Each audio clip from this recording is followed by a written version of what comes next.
Hey everyone, welcome back to another edition of the Cine Geeks Podcast. I'm Roy. And I'm Angela. And for this video, we will be talking about the latest installment in the Mission Impossible saga, and that's Mission Impossible: The Final Reckoning.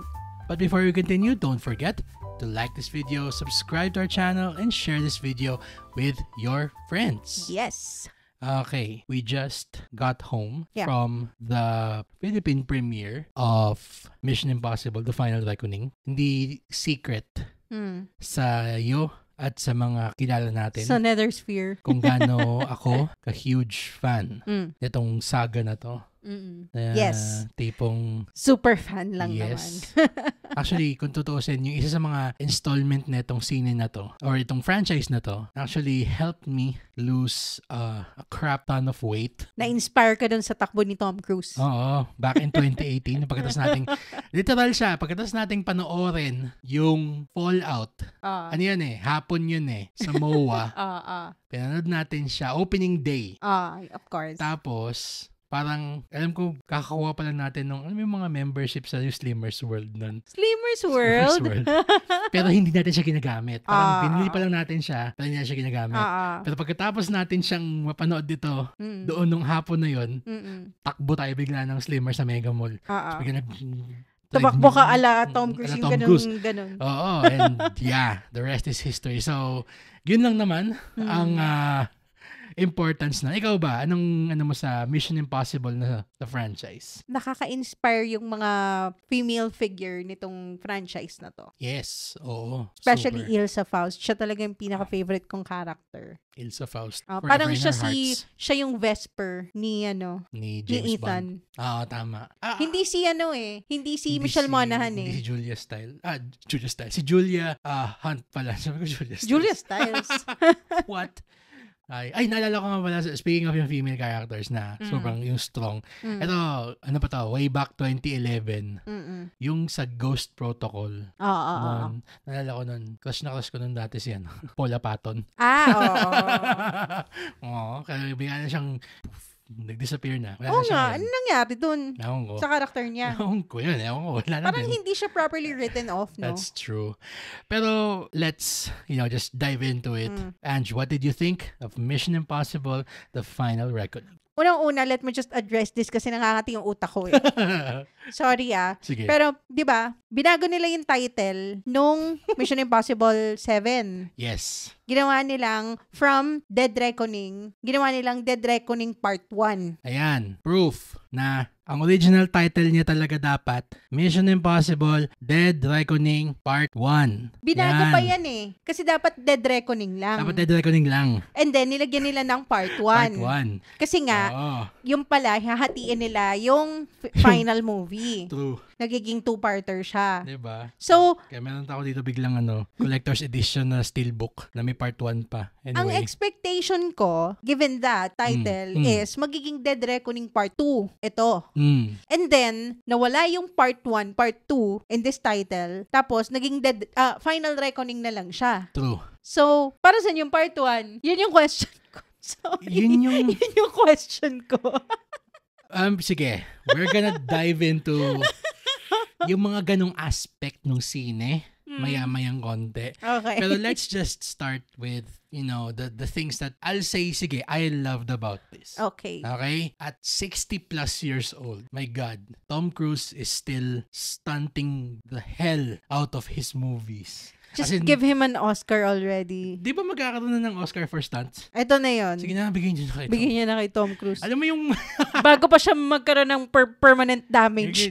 Naalala ko dati nung... Alam mo yung isang stretch ng parang 4 or 5 year stretch na ang daming sine ni DiCaprio na puro Oscar best bait. actor, puro Oscar bait. Na ang naging joke na doon, parang, uy, bigay nyo na yung best actor dyan kasi baka biglang mamatay na yan para makakuha. Before he hurts himself. Ending, yung kanyang best actor winning role niya, not necessarily his best role, pero kung saan siya nanalo was for The Revenant. That's debatable actually. Oo. Ay, ano pa rin? Wolf of Wall Street pa rin yung best niya. Yun na nga pero pinanalo siya sa Revenant dahil he went to extreme measures na talaga just to get that Oscar. Diyos ko, naalala ko yung he ate bison liver raw. Ang hindi ko talaga makalimutan yung he laid inside a corpse. The carcass of a bear. Hindi naman talaga yun. Baka mamaya na-announce sila ng PETA. Pero anyway, yung dito kay Tom Cruise sa Mission Impossible, talagang since ginawa nila yung 3 na sobrang focused on the realism of the stunts, sobrang everything is on camera, as much as possible, zero CGI, talagang pinanindigan niya.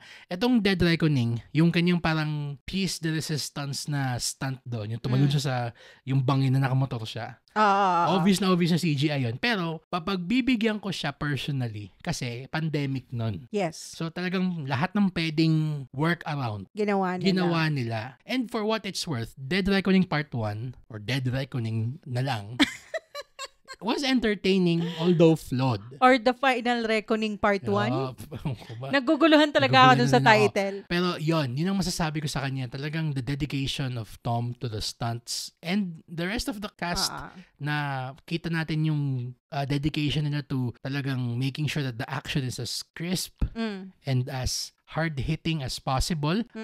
Props kay Pom Clementif. Yes. Grabe, sobrang parang makita mo yung mga fight scene niya, talagang parang makabali buto eh. Grabe pala yung athleticism niya, no? I never realized because of her role sa MCU na mas more parang, ano ba siya doon? Si Mantis. Parang telepath lang siya, di ba? Parang ganun, or empath, parang ganun lang siya. Tama, empath. Hindi siya nag-physicality masyado. So, yon, stunts ang pinaka-strength nito. Pero, my God, the story is convoluted as it was kinda all over the place. I don't know what it's really trying to say. Sabihin? I mean, yes. I mean, given naman na dun sa previous movie, sa Dead Reckoning Part 1, base na lang ako dun sa nakalagay dyan, na AI evil, AI bad. Ganun kasimple, without nuance. And we've seen that movie so many times before about artificial intelligence being super evil and will end the world. Napaka-broad nun eh. Yeah. I mean, ang dami na nito. Black Mirror pala. Ano kasi siya eh, ginawa kasi siya at a time when AI was still seen as this nefarious entity. I mean, it still is for some people, pero mas madami pa yung percentage ng tao na nakakakita na parang pag sinabing AI talagang galing sa demonyo yung AI. Pero ngayon kasi... The end of the world talaga siya. Now, whether AI is ethical when it comes to like the jobs and stuff, that's a discussion for another day, another podcast, maybe. Entirely. Yeah. Hindi kami qualified to talk about that. Pero what I can say is that for the majority of everybody doing work or even in creative work, yes, there is still a debate as to whether yun na nga, is it right to use AI or not? Pero nagagano na yung balance na parang okay, sometimes it's useful. Most of the time it's not kasi it's still parang wonky yung language learning model niya. And it's fairly new kaya hindi pa natin alam where to draw the boundaries. Yes. Pero AI so far is just Ghibli-izing pictures and coming up with the captions. Parang gano'n. Parang ChatGPT lang siya for us right now. It's a tool. Diba? Kaya tuloy ang nangyari. Just like a search engine. Yes. Parang gano'n siya. Kaya tuloy ang nangyari. I think they had to do a hard pivot in terms of the story kasi I think they built up the entity, the AI, to be this parang insurmountable boogeyman na essentially ang mangyayari sa tao na nanonood parang isipin na yun nga kinukuhanan ko lang ng mga pictures na anime yung daliri at saka mga nung AI generated na text na hindi naman na fact check yung ginagawa ng AI, paano magiging entity yan? Yung ganun eh. Exactly. And yun na nga parang because we've been living with AI on a daily basis now, alam natin na, AI helps with removing background noise sa mga pictures. Yun yung use ng AI sa atin, practical use. Practical siya. Or parang nagsasummarize ng mga group chat. True. Kaya tuloy, ang nangyari ngayon, biglang ang kalaban dito sa scene na to, si Gabriel, which is played by S.I. Morales, who was woefully undercooked doon sa Dead Reckoning Part 1. Na parang siyang, okay, so kalaban siya. Bakit? may mga flashback pero na walang payoff. And wala ring weight. Yun. 'Di ba? Parang walang impact. Okay, so he already existed in Ethan's past. As what? As what? Kasi ito pa may sinasabi pa doon na parang all of them joined the IMF after being given the choice. And that choice was given to them at the point in their lives when they were either on the run from the law or meron silang kinakaharap na kaso. So parang does it mean that the IMF is setting up these people with crimes kasi gusto nilang i-recruit sa IMF to mga taong to? So suicide squad. So parang ganun So pero walang sinabi, hindi man sinabi na taga-IMF si Gabriel dati. So parang walang hindi nag-pay off yung mga seeds na pinlant nila sa part 1. I remember this kasi this is one of our first podcast episodes. Yes. And one of the problems that we raised in that movie is that puro siya table setting.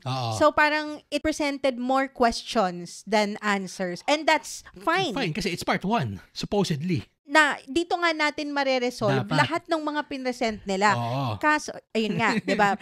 Nasaan yung parang excitement ng character ni Vanessa Kirby? Nawala siya bigla. Hala. Diba? They just dropped her. I forgot about her. Where was she? She was very much part of this. Invested siya dito sa Shucks. Sa entity Tama. Ang ending tuloy, ang naging yung kwento nitong Mission Impossible.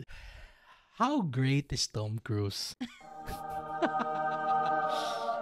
Let's just talk about that, I guess. Tom, I love you to death, man. I mean, you are one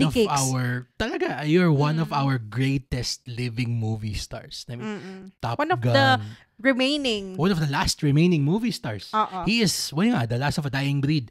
And he is one of the few celebrities na will generate at least $200 million in tickets worldwide just because of his name. Yun, sobrang rare na. Wala nang ganun ngayon. Siya na lang, literal. Kaya tuloy, nakakatawa na ang pivot nila sa kwento nito, sobrang napaka-esoteric, napaka-surrealistic take on how great Tom Cruise is. Yeah, parang they just focused on the word impossible. And they related that into parang how Tom Cruise makes the impossible possible. Yun. Kasi parang not so much Ethan Hunt.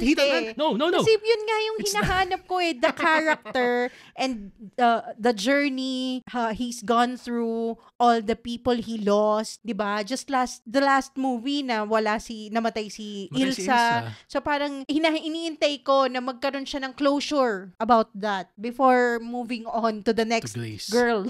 Oo. Pero parang alam mo yun, kasi ang tagal niyang naka-move on kay Julia. Ilang sine yun? 4, diba? 5. Bago niya pinapasok si Ilsa. 3, 4, 5. Sa 6 pa nga lang sila naging Before he opened himself up to love again. At the very end pa of that film of 6. Diba? Yung tawanan pa nila doon. Oo. So parang sa akin, saan yung parang same pain na pinagdaanan niya when he lost Julia? Bakit parang kay Ilsa wala? True. Ang lalim ng pinagsamahan din nila. Oo. So parang yun yung hinahanap ko. Also, yun nga, kahit man lang si Julia, di ba? Ayun, pinakita siya na nila. Sobrang flashback. As in seconds lang na flashback. Tapos parang pa siya, narration. Hindi parang Ethan really yung his life flashing before his eyes. So, there are so many moments of dialogue here that are, even for a fan of Tom Cruise, very cringeworthy.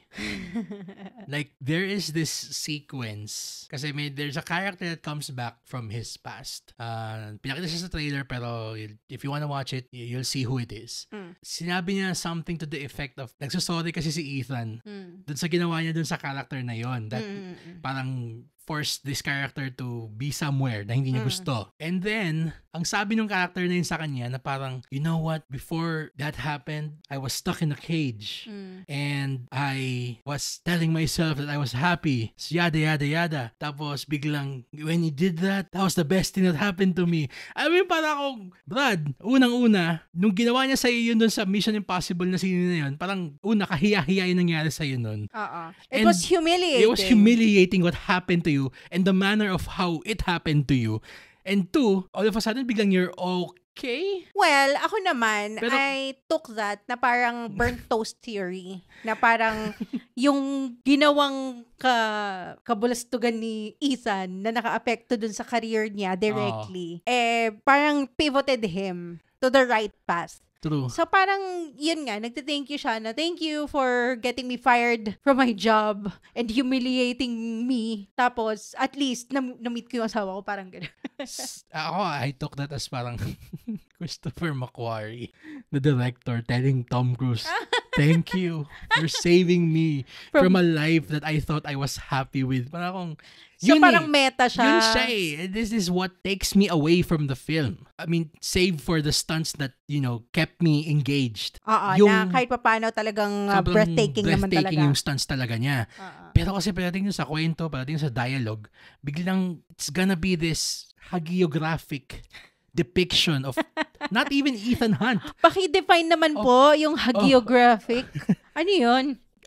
Hagiographic design is my passion. Pag sinabing hagiography kasi, it's a type of biography that idealizes its subject. So parang anong nangyari tuloy nga, itong Mission Impossible, parang glorifying a person. It became a series from the story of a guy who takes over a team of the IMF into parang this hagiography of Tom Cruise na it's so meta, it's so surreal. May mga moment dito na natatawa kasi may council na nag-uusap about yung sa mga missile. Napaka dreamlike ng mga sequences ng mga chiefs of staff na parang they talk in this very abstract manner. True. Parang napaka-art film yung dialogue nila. A blink of an eye. Yung ganun. In different languages. Oo. Speaking of what you said na dreamlike, there is one sequence here that really took me out. Na, I don't know if it's the same for everybody pero para sa akin, usually kasi, kapag ka si Ethan nagkakaroon ng near-death experience, let's say, mag-stop yung heart niya talaga. Tapos itatry siyang i-revive. Parang, syempre, magkakaroon ng parang, kunyari, mamamatay siya laging, talagang ito na yun. Ganon. Tapos, syempre, nire-revive siya nung kasama niya, kung sino yung part ng team niya. Tapos, alam mo yung up to the last stretch na hanggang saan nila pwedeng i-push yung anxiety mo about Ethan dying. Buhay siya ulit. Parang ganun. May moment dito na parang, yun na nga, may mission siya, may ginagawa siyang ganun, still this heart-stopping, anxiety-inducing sequence, set piece ba? Sobrang haba let me just say. And then it decides to end it in the most dreamlike manner. Na hindi mo tuloy alam kung nagising ba siya doon? Is this still real? Are we still watching something real? Parang ganun na yung lumalabas na parang. Kasi hindi nagkaroon ng snap back to reality Yung hinahanap ko na parang ganon. Wala. I mean, yun this movie is so weird. Sabi ko nga kanina, 'di ba, as we were talking about it, pauwi. Sabi ko parang for a movie entitled The Final Reckoning, parang you don't feel the finality of it. Yun. Well, I mean, let's hold off on spoilers. Pero sige, yun na lang. We'll say that, yun nga, I agree. Doesn't feel final. Let me just end it there bago pa ako makapag-spoil. That's true. Ay, again, the set pieces, the stunts, wala kaming masasabi. I mean, yung Tom action, Cruise, wala akong problema. Ibang klase talaga yung death wish ni Tom Cruise. Di ko na alam kung ano pang pwede niyang gawin. True. Baka pupunta siya ng space na. Yun na yung last niya. The Final Frontier. Mission Impossible, The Final Frontier. Final Frontier. Kasi na gano'n, di ba? Nasa aircraft carrier siya kanina. Nag-crossover na yung Mission Impossible tsaka yung Top Gun. Susunod na crossover niya, Star Trek na.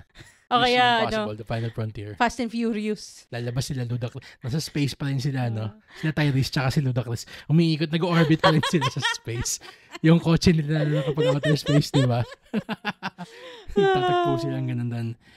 Lahat tayo ko-conquer ni Ethan. I mean, stunts, great. Action, great. Cast, game, walang problema. Pero head-scratching script, a baffling choice to focus instead of Ethan Hunt pero basta kay Tom Cruise, the person. And such a weak villain. Yeah, weakest villain in the series by far. Weaker than Doug Ray Scott. Jesus Christ. I mean, I'm gonna say something blasphemous. Okay. Mas entertaining pa yung Mission Impossible 2 dito.